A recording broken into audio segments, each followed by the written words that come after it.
whatever BRICS succeeds, it's China's success. It's not going to be India's success.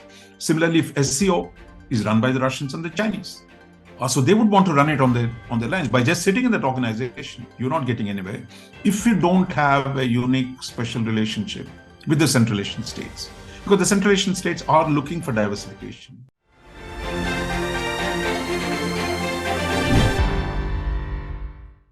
This week's Rajamandala is the Shanghai Cooperation Organization Summit is going on. India has the presidency. Prime Minister Modi has been speaking about it.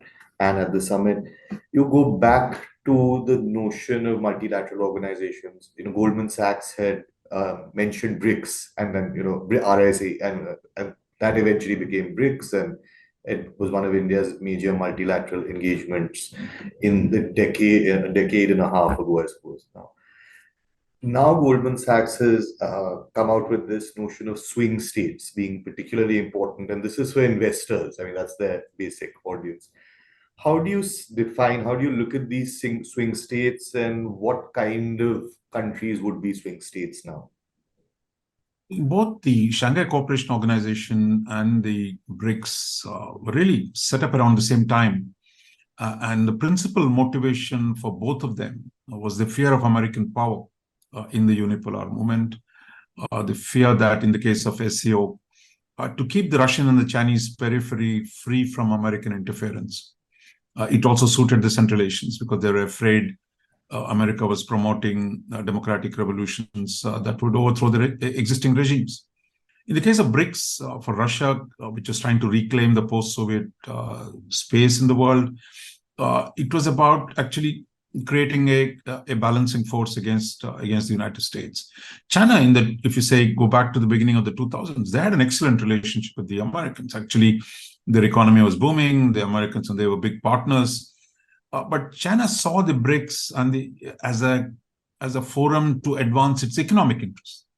Russians saw it merely in a political lens. Chinese were seeing it in economic lens. For India, had problems with the American power in the 1990s, whether it is American policy on Kashmir or American policy on the nuclear non-proliferation. But 20 years down the road, the context has changed. If you take SCO, for example, is America the main threat for the Central Asian countries? If you say, look, after Russia's invasion of Ukraine, a number of Russian nationalists say, look, Kazakhstan is an artificial state. That many of the post-Soviet republics are unnatural states. So if Russia is trying to put back its old empire together, I mean, that is the probably bigger threat than a democratic revolution sponsored by the Americans. In the case of BRICS, we've seen India's contradictions today are with China. They're not with the United States. If you see the last decade, India's contradictions with the US have reduced. US and today does not raise questions about Kashmir. It is actually supported India's nuclear ambitions, while it's China that is creating the problem. So for India, the problem is no longer the question of a multipolar world, but it is a question of a multipolar Asia. If India was concerned about American unipolar movement in the world in the 90s, today it's concerned about potential for a unipolar Asia. So India's interests have changed. So I think this is a problem with the ideological organizations. That you set them up in a context, and the context changes. I think their effectiveness becomes questionable. And so therefore the contradictions in both SCO and the BRICS are playing out. Their expansion does not mean that they're going to be more effective. I mean, if expansion was the case, an online movement has everybody in it. That doesn't make it any very effective organization. So I think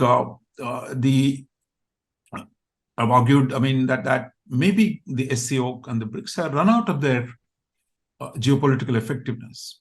So that brings me to the second part of your question, which is about the swing states. Yeah. Swing states is not framed in an ideological framework. It is framed from a structural sense, how countries with a critical location, for example, Singapore sits between where Indian and the Pacific Oceans meet. It's a big port at a junction of two great oceans, so sits on top of the commercial lines of communication.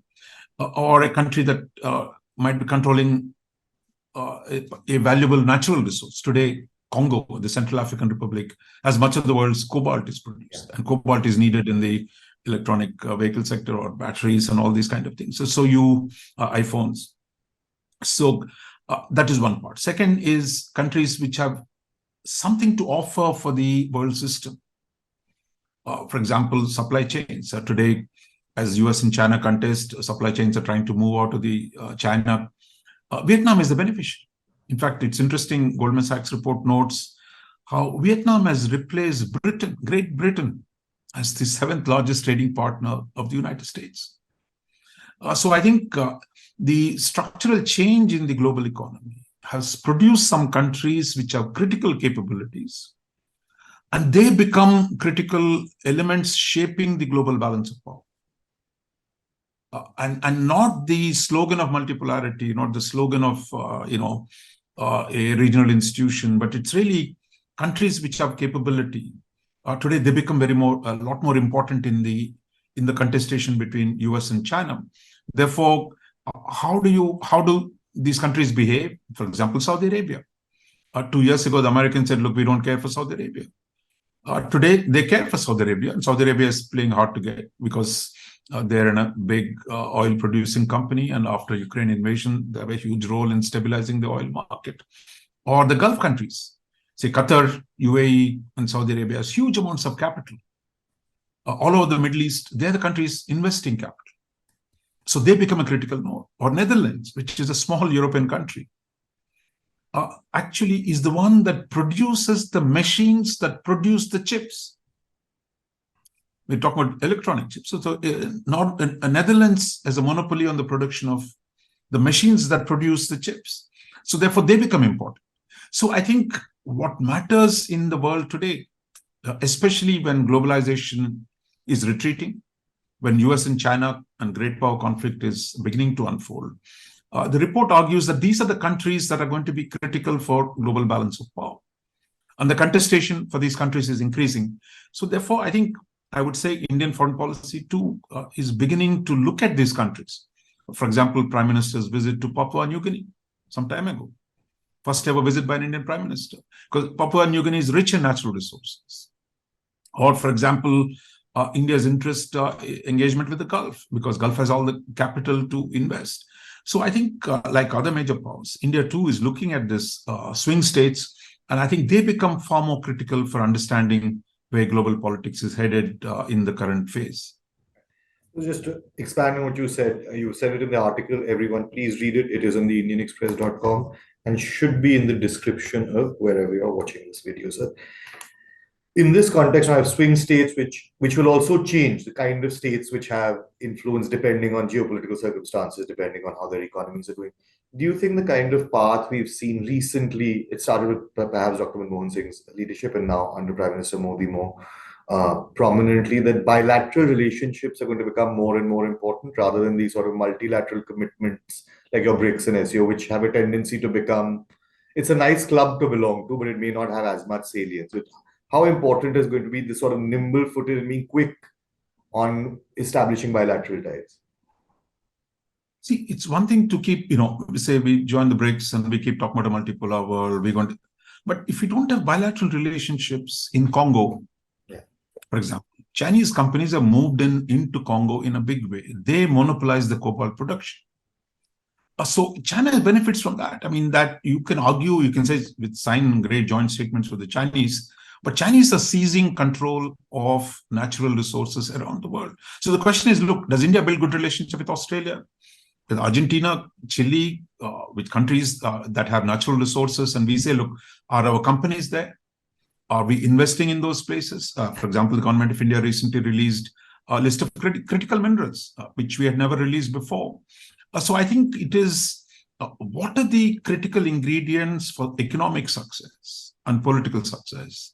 And if you don't cultivate those relations and merely sitting and issuing statements in a multilateral organization are of no consequence. Say, for example, Kazakhstan, you can say, is a critical state, a major oil producing state sitting in Central Asia. But sitting in Shanghai Cooperation Organization, they're not going to open their mouth in front of the Russians and the Chinese. So India, for example, has already Indian National Security Advisor Ajay Doval is reached out to the Central Asian NSA separately. So we're meeting them separately on Afghanistan issue with common interests. So engaging them becomes a lot more important. For example, India's outreach to Africa.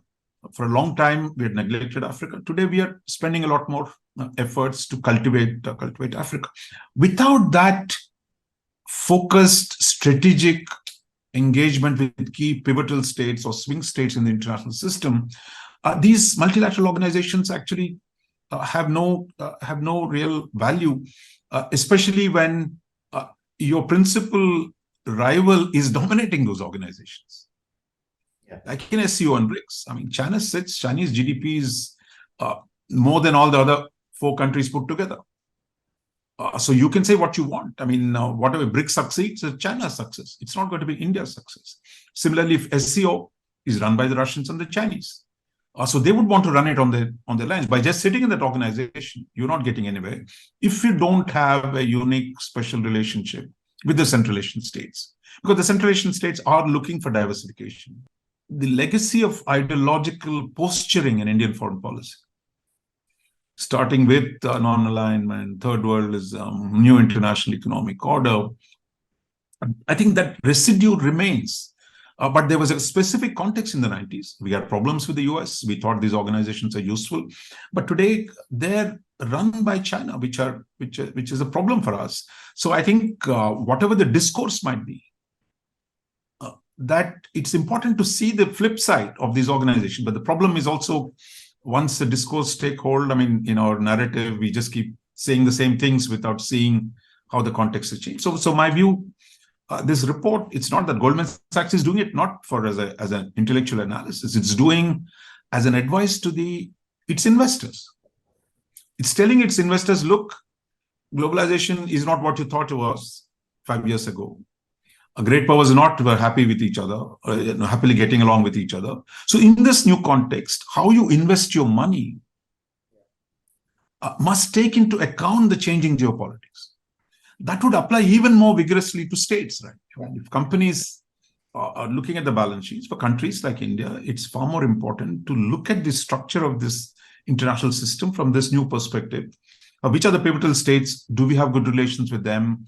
Can we do more with these countries? Those become a far more important question than this declaratory, rhetorical posturing that takes place in SCO and BRICS. Great, so thank you so much. Everyone, read the article. It is on the indianexpress.com, and we will see you hopefully in a week. Thank you so much. Thank you, Akash.